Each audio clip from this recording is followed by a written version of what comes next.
বিয়ের তৃতীয় দিনের মাথায় আমাকে আমার শাশুড়িমা ডেকে বলেছিলেন, শোনো বৌমা, তোমাকে এই বাড়িতে আমার ছেলের সাথে বিয়ে দিয়েছি মানে এই না যে তুমি তোমার বাবার বাড়ির আদর থেকে বঞ্চিত থাকবে।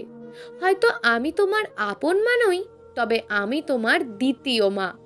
আমি চাই তুমি পড়াশোনা করো, নিজে প্রতিষ্ঠিত হয়ে চাকরি করে নিজের পায়ে দাঁড়াও। আমার ছেলের ওপরেও যেন তোমাকে নির্ভরশীল হতে না হয়। শাশুড়ির মুখে এমন কথা শুনে আমি অবাক। আমি অহনা, এবার বিবিএ কমপ্লিট করেছি। বাবা বড়লোক বাড়ির সুদর্শন পুত্র দেখে আমাকে বিয়ে দিয়ে দিলেন। শাশুড়ির মুখে এসব শুনে আমি অবাক হলেও খুশি হই। যাক, তাহলে আমি এবার এমবিএ পড়ার সুযোগ পাব। বিয়ের 2 মাস পর শ্বশুরবাড়িতে ছিলাম। তারপর স্বামীর সাথে করে ঢাকা শহরে আসতে হয়। 2 মাস শাশুড়ি যেন আমার দ্বিতীয় মা হয়ে উঠেছেন। এত ভালোবাসা, এত যত্ন করে খাওয়ানো আমার খুব ভালো লাগতো। বিয়ের সময়ও আমি এত কান্না করিনি যতটা কান্না আমি শ্বশুরবাড়ি থেকে ঢাকা যাওয়ার সময় করেছিলাম। আমার মা বাবাও অবাক হয়ে গেছিলেন। ঢাকায় আসার পর আমার স্বামী অনিক আমাকে এমবিএতে ভর্তি করিয়ে দেন। কিন্তু সংসারের কাজ ও পড়াশোনা যেন আমার ওপরে চাপ সৃষ্টি করছে। ঘরে রান্না বান্না এদিক থেকে ওদিক হয়ে যেত মাঝে মাঝে। একদিন অনিক আমাকে এর জন্য অনেক বকা দেয়। না থাকতে পেরে শাশুড়ি মাকে কল দিয়ে বলি, মা, আমি পড়াশোনা করতে চাই না, মন দিয়ে সংসারটা করতে চাই। শাশুড়ি মা আমার কথার বিপরীতে কিছুই বললেন না। এর ঠিক 2 দিন পর দেখি আমার শাশুড়ি মা ঢাকায় এসে হাজির। আমাকে বলে, শোনো বৌমা, জীবনের মূল্য তো বোঝো না? আমি নারী, আমি জানি জীবন কতটা কঠিন। একটু শক্ত হও। কেউ কিছু বললে তাতে দুর্বল হয়ে নিজের কেরিয়ার নষ্ট করাটা বোকামি। আমিও কারুর বউ ছিলাম, তাই আমি বুঝি তুমি এখন কিসের ওপর দিয়ে যাচ্ছ। তুমি পড়াশোনা করবে, আমি আছি এখানে। তোমার এই মা তোমাকে পড়াশোনা থেকে বঞ্চিত রাখবে না। আমার শাশুড়ি মায়ের দিকে তাকিয়ে আমার চোখ দিয়ে পানি পড়ছে। সাথেই জড়িয়ে ধরি আমার দ্বিতীয় মাকে। আস্তে আস্তে আমার পড়াশোনা শেষ হলো। বিয়ের 6 মাস পরেই শ্বশুরবাড়ির সবাই বলছে, বৌমা, এবার একটি বাচ্চা নাও। কিন্তু আমার শাশুড়ি মায়ের একটাই কথা, বেঁচে থাকলে বাচ্চা ওপরওয়ালার আশীর্বাদে ঠিক হবে, কিন্তু নিজের পায়ের নিচের খুঁটি শক্ত থাকলে শেষ বয়সে সুখী নারী হতে পারবে। শাশুড়ির শক্ত শক্ত কথার মানে আমি বুঝতাম না, কিন্তু তার এই ভালোবাসায় আমাকে তার প্রতি আলাদা মায়া সৃষ্টি করেছে।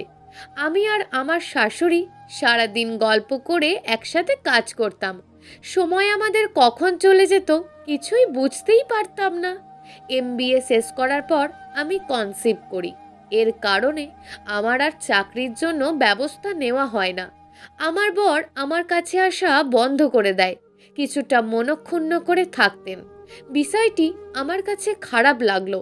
তার সন্তান আমার গর্ভে, কিন্তু সে এখন আমার যত্ন না করে আমার থেকে দূরে থাকেন। কিন্তু আমার শাশুড়ি মা আমাকে অনেক সেবা যত্ন করতেন। এমনও হয়েছে আমার 8 মাসের সময় ভারী কাজ করতে পারবো না বলে তিনি আমার নোংরা জামা কাপড় ধুয়ে দিয়েছেন। আমি ইতস্তত বোধ করতাম, কিন্তু শাশুড়ি মা আমাকে বলতেন, মেয়ের বিপদে মা তার ঢাল হবে না তো কে হবে? এবারও আমি জড়িয়ে ধরি আমার শাশুড়ি মাকে। আমার প্রথম কন্যা সন্তান হলো।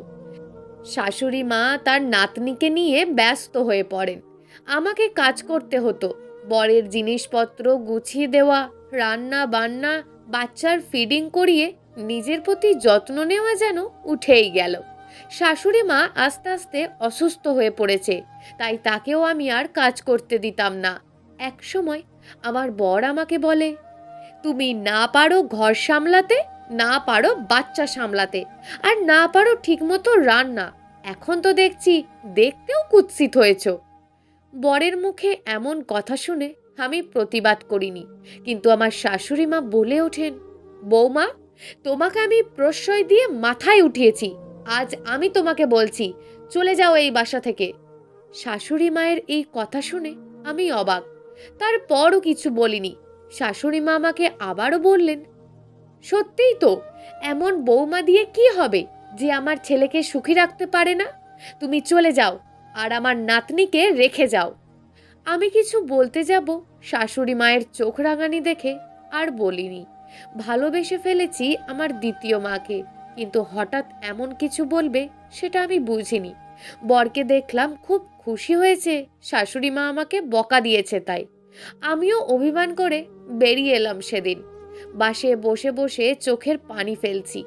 এমন সময় আমার ফোনে এসএমএসের শব্দ পেলাম। ফোনে হাত দিয়ে দেখি শাশুড়ির ভয়েস মেসেজ। ভয়েস অন করতেই শুনতে পায়, বরের দুর্দিন গেলে বুঝতে পারবে জীবনে বউ কি জিনিস। মুখ বুঝে সবকিছু যখন সহ্য করছো, তখন মুখ বুঝেই তোমার প্রয়োজনীয়তাটা তাকে বুঝিয়ে দাও। আপাতত মায়ের ভালোবাসা ভোগ করতে থাকো। সন্তান নিয়ে ঘর সামলানোর দায়িত্ব তোমার বর পালন করুক, তবেই না বুঝবে সংসার কি জিনিস। বিবেক ফিরলে যখন সম্মানের সাথে তোমাকে নিয়ে আসবে, তখনই এসো এই সংসারে। তার আগে এসো না মা। আমি চাই না জীবনে যে অশান্তি আমি ভোগ করেছি, এগুলো এখন আমার বৌমা ভোগ করুক। অবহেলিত সংসারে আমার দিন ফুরিয়ে এসেছে প্রায়। তাই যাওয়ার আগে আমার মতন এক নারীকে সুখী সংসারী হতে দেখতে চাই। শাশুড়ি মায়ের ভয়েস শুনে আমার কলিজাটা এবার ঠান্ডা হলো। নীরবে প্রতিবাদ করানো শিখিয়ে দিল আমার শাশুড়ি মা। বাড়িতে এসেছি আজ 1 সপ্তাহ হলো। হঠাৎ একদিন আমার মা আমায় বললেন, মেয়েদেরকে একটু মানিয়ে নিতে হয় মা। বরেরা তো বাইরে কাজকর্ম করতে করতে ক্লান্ত হয়, ওদের উপর চাপ পড়ে। জামাইকে মাপ করে চলে যা, তোর একটি সন্তানও তো আছে। মেয়েদের এত জেদ ভালো না মা। আমি তাকিয়ে আছি মায়ের দিকে, তফাৎ খুঁজতে লাগলাম নারী জাতির ভিন্ন রূপের দিকে। এই মা বিয়ের আগে আমাকে নিজের হাতে খাইয়ে দিয়েছে। এই মা আমার সন্তান হওয়ার সময় আমার শাশুড়ি মায়ের সাথে মিলে অনেক কাজও করেছে। মা আমাকে অনেক ভালোবাসে, এটা আমি মানি। কিন্তু সমাজের ভয়েতে এই মা আমাকে অবহেলার সংসারে ফিরে যেতে বলছে। পুরুষদের মূল্য আমার মায়ের কাছে যেন অধিকতর। বিয়ের পর নারীদের মূল্য নিম্ন স্তরে।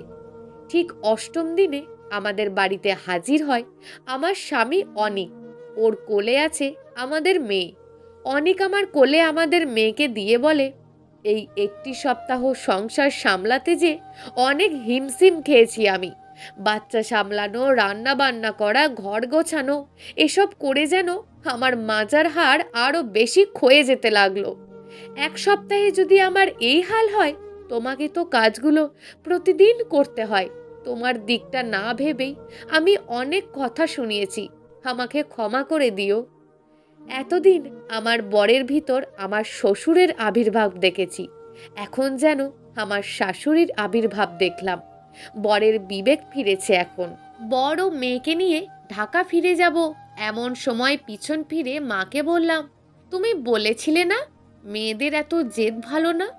তুমি 1 মা হয়ে আমাকে ঠেলতে চেয়েছো ওই অবহেলার সংসারে, আর আমার আর 1 মা চেয়েছে আমি যেন অবহেলার সংসার না করি, বরং এমন সংসার পাই যেখানে বরের দেওয়া ভালোবাসা ও সম্মান দুটোই যেন থাকে। মা আমার কষ্ট পেয়েছে মনে মনে, কিন্তু আমার শাশুড়ি মায়ের মতন মহান মনের মানুষের জন্য মন ভরে প্রার্থনা করলেন। হাজার হোক, আমার মাও নরম মনেরই মানুষ। মেয়ে তার শাশুড়ি মায়ের মাঝে নিজের মাকে পেয়েছে, এটাই তো চায় আমাদের মায়েরা। সেদিনের পর থেকে অনিক আর আমাকে অবহেলা করেনি। অনিকের কোনো কাজে একটু ঝামেলা হলেও ও আমায় ভালোভাবে বলে দেয়, আমি ঠিকমতো করে দিই। রান্নার সময় মেয়ে কান্না করলে অনিক নিজে কোলে নিয়ে আদর করে, আমার রান্নার যাতে কোনো ঝামেলা না হয়। আমার শাশুড়ি মা এই সময় প্যারালাইজড হয়ে যান, তার সেবা যত্ন আমিই করি।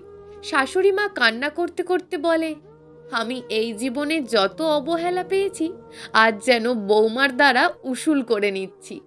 আমি শুয়ে থাকা শাশুড়ি মাকে জড়িয়ে ধরি। তার কষ্ট চোখে না দেখলেও বুঝতে পারি মানুষটি কত কিছু সহ্য করেছে জীবনে। ছেলেও যেন তার বাবার মতোই হয়েছিল।